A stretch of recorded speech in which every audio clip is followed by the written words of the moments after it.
क्या आप अभी भी वही सोच के साथ जी रहे हो जो आप कॉलेज के टाइम पर लेकर चले थे? अगर हाँ तो ये वीडियो आपके लिए है। इस वीडियो में हम बात करेंगे ऐसे इनविजिबल ट्रैप के बारे में जिसका नाम है कॉलेज माइंडसेट, जो हमें अपने ही सबकॉन्शियस माइंड में बांध कर रखता है। कॉलेज माइंडसेट डिग्री तक ठीक है, लेकिन आप अगर उसी माइंडसेट से पूरी लाइफ जी रहे हो तो कहीं ना कहीं लाइफ स्टैग्नेंट हो गई है। हमें यहाँ एक बात समझनी है कि कॉलेज माइंडसेट एक कंडीशनिंग है जहां हमें सिखाया जाता है कि हर प्रॉब्लम का एक करेक्ट सॉल्यूशन होता है, हर क्वेश्चन का एक आंसर होता है, गलती करना बेइज्जती है, अप्रूवल लेना जरूरी है, रिस्क मत लो, safe game Khelo, degree equals to identity, यानी मैं इंजीनियर हूं, मैं डॉक्टर हूं, मैं बीए बैकग्राउंड से हूं। तो यहाँ आपको ये बात समझनी है कि कॉलेज माइंडसेट तब तक हेल्पफुल है जब तक आप कॉलेज में हो, लेकिन रियल लाइफ में सब कुछ अपने आप ही डिस्कवर करना पड़ता है। जब कॉलेज खत्म होता है तो दुनिया बदल जाती है, लेकिन हम नहीं बदलते। हमारे सबकॉन्शियस माइंड में वही पुराने बिलीव्स, वही सिस्टम चलता रहता है। इवन जब आफ्टर कॉलेज नए चैलेंजेस आते हैं करियर में, तो हम अपने आप को सोचते हैं या पूछते हैं कि यार ये चीज़ तो मुझे सिखाई नहीं गई थी।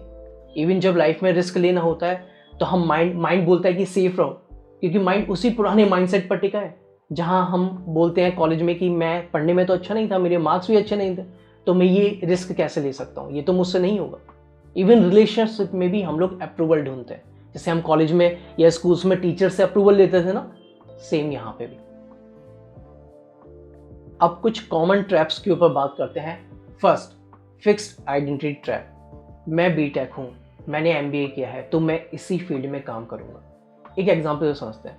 रवि ने इंजीनियरिंग की, लेकिन उसको फोटोग्राफी का शौक था और वो फोटोग्राफी में कुछ काम करना चाहता था, लेकिन वो नहीं कर पा रहा था क्योंकि उसके सबकॉन्शियस माइंड में वही कॉलेज वाला माइंडसेट बैठा था कि टेक्निकल जो जॉब्स होती हैं वो रेस्पेक्टेबल होती हैं, जिसकी वजह से वो परेशान हो रहा था। तो हमें यहाँ ये बात समझनी है कि कॉलेज हमें क्वालिफिकेशन देता है, ना कि आइडेंटिटी। क्योंकि जब हम अपने आप को सिर्फ डिग्री के थ्रू देखते हैं तो हम अपने लिए ग्रोथ के दरवाजे बंद कर देते हैं। Second trap, success equals two marks और जॉब ट्रैप। अच्छी जॉब लग जाती है तो लाइफ सेट हो जाती है। प्रिया को 10 लाख पैकेज वाली जॉब मिलती है, सब लोग बोलते हैं वाह यार तुम्हारी लाइफ तो सेट हो गई। लेकिन प्रिया कुछ महीने बाद काम करने के बाद उसके अंदर एंजाइटी, डिससेटिस्फैक्शन, उसको मज़ा नहीं आ रहा था, परेशान हो रही थी। और इसका आंसर सिंपल है कि हमने हमेशा इंजीनियर बनने के ऊपर तो काम किया, लेकिन इनर इंजीनियरिंग को हम भूल गए, जिसकी वजह से ये सब हो रहा था। तो हमें यहाँ ये समझना है कि कॉलेज हमें एक्सटर्नल वैलिडेशन के पीछे तो भगाता है, लेकिन जो रियल सक्सेस है वो अंदर की क्लियरिटी से आती है। जितनी ज़्यादा आप क्लियर होते चले जाते हो, जितना आप अपने आप को समझते चले जाते हो, उतनी सक्सेस मिलती चली जाती है। Third trap, fear of failure. अगर फेल हुए तो लोग क्या कहेंगे। नेहा अपना स्टार्टअप शुरू करना चाहती थी, लेकिन उसके माइंड में वही कॉलेज माइंडसेट था कि यार अगर मैं फेल हो गई तो लोग क्या कहेंगे, इसलिए वो कभी भी शुरू ही नहीं कर पाई। कॉलेज हमें फेलियर से डरना सिखाता है। अगर हमने कुछ गलती करी तो हमें मारा जाता है, पनिश किया जाता है। एग्जाम्स में अगर अच्छा नहीं किया तो फेल कर दिया जाता है, जिस वजह से हम इस माइंडसेट में रहते हैं। और रियलिटी ये है कि लाइफ में, रियल लाइफ में फेलियर से ही सीखा जाता है। जितना आप फेल होते हैं उतना लाइफ आपकी बेटर होती चली जाती है। चौथा trap, marks equals to intelligence.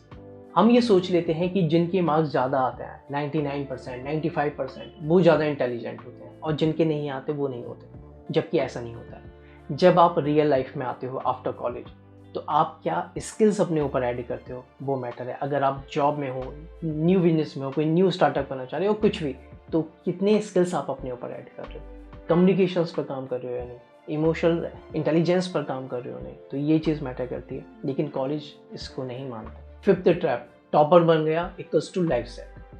हम कॉलेज में टॉपर्स को हीरो बना देते हैं और मान लेते हैं कि अब उनकी लाइफ सॉर्टेड हो जाएगी। लेकिन यही टॉपर्स जब कॉलेज से बाहर निकलते हैं और जब इनको जॉब नहीं मिलती या जब रियल लाइफ चैलेंजेस आते हैं, तो जो वो ब्रेक डाउन होता है ना, वो बहुत गंदा होता है, क्योंकि वो अपने ही माइंड में ये मान के चलते हैं कि मैं तो टॉपर्स हूँ और मुझे सब कुछ मिलेगा। Sixth point, time bound learning.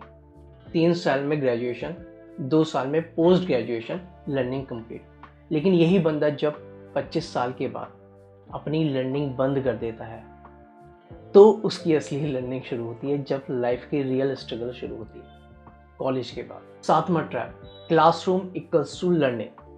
हमारा ये माइंडसेट बन गया है कि अगर हम क्लासरूम में पढ़ाया हुआ ही लर्निंग कहलाता है, हम उसी को लर्निंग मानते हैं। और जब हम कॉलेज के बाहर निकलते हैं और जब हम जॉब में आते हैं, बिजनेस में आते हैं या किसी ऐसी चीज़ में आते हैं जहाँ हमें नई नई चीज़ें सीखनी होती हैं, नए नए चैलेंजेस आते हैं, वहाँ बंदा स्टक हो जाता है, क्योंकि हमने कभी माना ही नहीं है कि क्लासरूम के बाहर की भी लर्निंग कोई लर्निंग होती है। 20-25 साल तक जो हम पढ़ते हैं वो हमारे सबकॉन्शियस माइंड में घुस जाता है, फीड हो जाता है, क्योंकि सबकॉन्शियस माइंड एक टेप रिकॉर्डर की तरह है जो बार बार वही इंफॉर्मेशंस को रिपीट करता है। और हमें यहाँ ये बात समझनी है कि ये जो माइंडसेट है ये हमारी ग्रोथ रोकता है, क्योंकि हम लाइफ को बहुत ज़्यादा नैरो लेंस से देखने लगते हैं। तो जब तक हम अपने सबकॉन्शियस माइंड से इस कॉलेज माइंडसेट को नहीं निकाल देते, तब तक हम नए एक्सपीरियंसेस को आने वाले कॉलेज के बाद के उसको सही से एब्जॉर्ब नहीं कर पाएंगे और लाइफ को जी भी नहीं पाएंगे, क्योंकि बैकग्राउंड में वही चलता रहेगा, क्योंकि बेस वही बना हुआ है ना। क्योंकि इतने साल तक हमने आधी लाइफ कॉलेज को दी, स्कूल को दी, और उसके बाद की आधी लाइफ कैसी होगी आप खुद सोचो, वैसी होगी जैसे ही हमारा बेस है। इसलिए बहुत ज़रूरी है कि इस माइंडसेट से निकला जाए। मैं ये नहीं बोल रहा हूँ कि कॉलेज माइंडसेट गलत है या कॉलेज या स्कूलिंग गलत है, मैं ये नहीं बोल रहा हूँ। मैं ये बोल रहा हूँ कि ये माइंडसेट जो बना है आने वाली लाइफ के लिए बेटर है। वीडियो के एंड में मैं आपको यही बोलूँगा, कॉलेज और स्कूल ज़रूरी है, लेकिन उनका काम एक बेस बनाना था। असली ज़िंदगी उसके बाद स्टार्ट होती है। कॉलेज माइंडसेट ने हमें एक फाउंडेशन दी, लेकिन उसी सोच से पूरी ज़िंदगी नहीं जी जा सकती। अगर आप लाइफ में नए एक्सपीरियंसेस, नई पर्सपेक्टिव्स और ग्रोथ चाहते हो तो अपने आप को हर दिन इवॉल्व करना होगा। अगर हम अपने माइंड को अपग्रेड नहीं करेंगे तो जब हम पुराने वर्जन के साथ मॉडर्न दुनिया का सॉफ्टवेयर चलाने की कोशिश करेंगे, पक्का फेल होगा।